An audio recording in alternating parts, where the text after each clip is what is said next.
हुआ है। केरल और पश्चिम बंगाल में एनआईए ने की है रेड। एनआईए ने अलकायदा से जुड़े 9 संदिग्ध आतंकवादियों को गिरफ्तार किया है।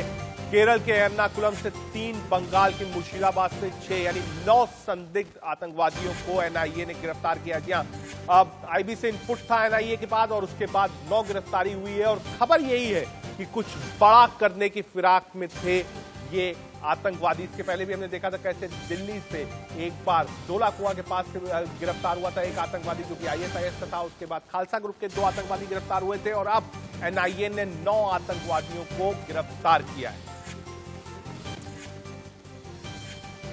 जी हमारे साथ तापस सेन गुप्ता जुड़ गए, सीधे चलेंगे अब पश्चिम बंगाल। तापस जुड़े। तापस 6 लोगों की गिरफ्तारी हुई है मुर्शिदाबाद से। अब इनपुट क्या था? आईबी का इनपुट था, स्टेट ने कैसे कोऑर्डिनेट किया और इस वक्त क्या कोर्ट पे पेशी हो गई है या फिर रिमांड में लेने की बात? जी देखिए, इंटेलिजेंस ब्यूरो का एक रिपोर्ट था, इंटेलिजेंस इनपुट था, उसके ऊपर काम कर रहे थे एनआईए। और कल शाम को 12 अफसरों का एक टीम दिल्ली से रवाना होकर कोलकाता पहुंचा था और कल कोलकाता से मुर्शिदाबाद तकरीबन 5 घंटे उन्हें पहुंचने को लगा था और देर रात को वो पहुंचकर इन अलग अलग इलाकों में जहां डोमकॉल के जहां ये 6 लोग रहते थे वहां इन लोगों ने छापेमारी की। लोकल पुलिस को काफी एंड में उन्हें इत्तला किया गया था और आखिरकार उन्हें गिरफ्तार किया गया और 6 लोगों को आज मुर्शिदाबाद के बहरमपुर कोर्ट में उन्हें पेश किया जाएगा। उसके बाद जो खबरें हैं कि उन्हें अपने हिरासत में लेते हुए ट्रांजिट रिमांड में उन्हें दिल्ली ले जाया जाएगा, क्योंकि ये सिर्फ 9 लोग इन्हें हैंडलर्स माना जा रहा है और जो इनके जो आका है वो अभी भी कहीं ना कहीं बाहर है, किसी न किसी राज्य में इस समय बैठे हुए हैं।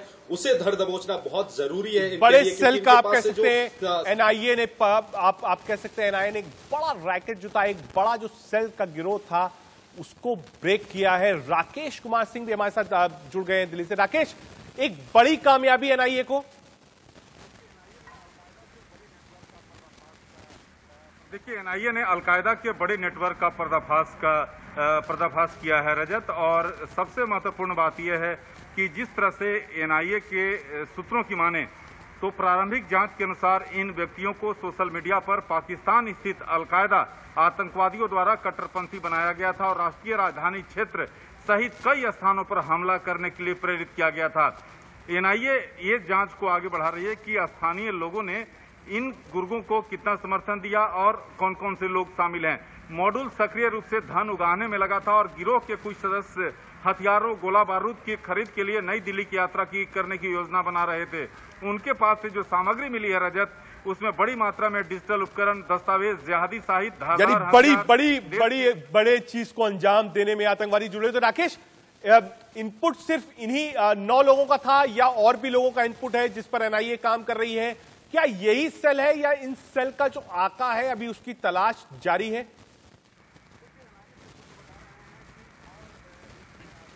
देखिए, एनआईए के सूत्र बता रहे हैं कि और इसमें अधिक जो हैं और शामिल लोग हैं और इनकी गिरफ्तारी आने वाले दिनों में होगी। इनसे पूछताछ चल रही है और एनआईए की माने तो एर्नाकुलम में और कई लोग हैं, साथ ही साथ मुर्शिदाबाद में 4 लोगों की और तलाश की जा रही है जो कि इस लोग जो नेटवर्क से जुड़े हुए हैं।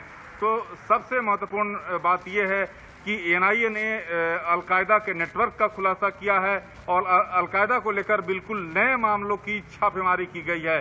तो ये छापेमारी जो की गई है रजत, ये नई है और इसमें एनआईए को इस बारे में जानकारी मिल रही थी कि एर्नाकुलम और राकेश, पहली बार ऐसा नहीं हो रहा है। इसके पहले भी हमने देखा एक आईएस मॉड्यूल का आतंकवादी जो था उसको यहां से गिरफ्तार किया गया।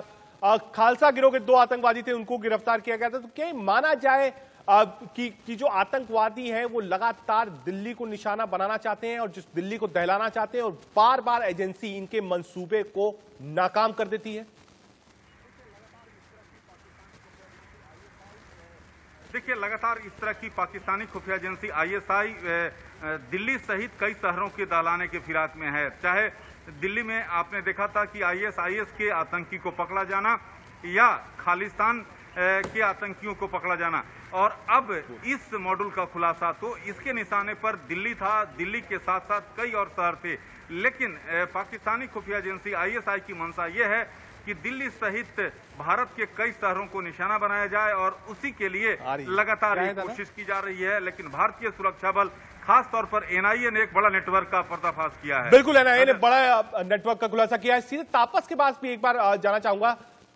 चलिए तापस नहीं, राकेश, अब आप बार बार इस बात की जानकारी दे रहे हैं कि एनआईए लगातार लगा हुआ था, एनआईए ने 9 लोगों को गिरफ्तार भी कर लिया है। आगे क्या क्या जो एजेंसीज हैं वो एक कोऑर्डिनेटेड वे में जो स्लीपर सेल्स की जब बात होती है या फिर इनके आकाओं की बात की जाती है, क्योंकि खबर ये आ रही है कि ये सिर्फ आप कह सकते हैं इन आतंकवादियों को लाया गया था, लेकिन जो किंगपिन है, जो मास्टरमाइंड है, वो अभी भी गिरफ्त में नहीं है।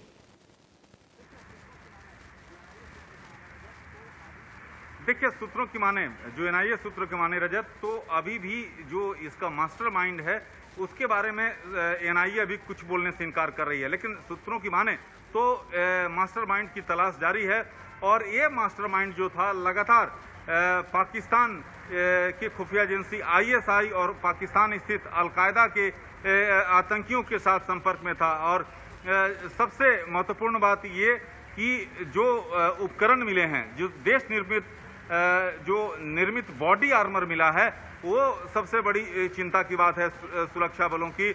और जिस तरह से आपने देखा था कि दिल्ली में आईएसआईएस के जो आतंकी मिला था उसके पास से जो है एक बेल्ट मिला था जिसमें वो विस्फोटक रख के आत्मघाती दस्ता तैयार करने की, तो एक बड़ा जो है। चलिए राकेश, आप नजर बनाए रखिए, कोई भी अपडेट होगा एनआईए का मैं फिर वापस आपके पास आऊंगा।